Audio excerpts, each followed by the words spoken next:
sa mga estudyante ko na who are free to trade, sinasabi ko sila na dapat by Friday tapos na tayo. Unang-una, bakit? Well, may mga time na ang ganda na ng kinita mula Monday, Tuesday, Wednesday, Thursday hanggang Thursday. And then, nag-trade pa sila ng Friday. So, anong nangyayari? Nababawi lahat ng panalo. Yung mga naging profits nila for the week ay nagiging losses pa.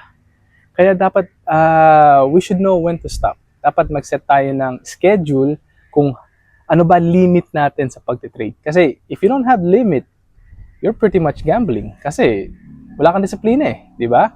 Ang mga professional traders should have unang-una disiplina sa mga scheduling, sa emotions, and sa mga actions natin. Okay? So yun.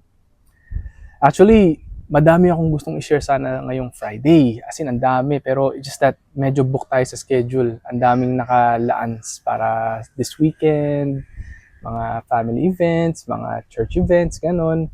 Pero sige, kasi proud na proud ako sa mga performance ng mga estudyante namin na umattend ng 3-day bootcamp.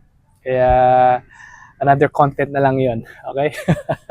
Pero for now, enjoy the weekend, ladies and gentlemen. Okay?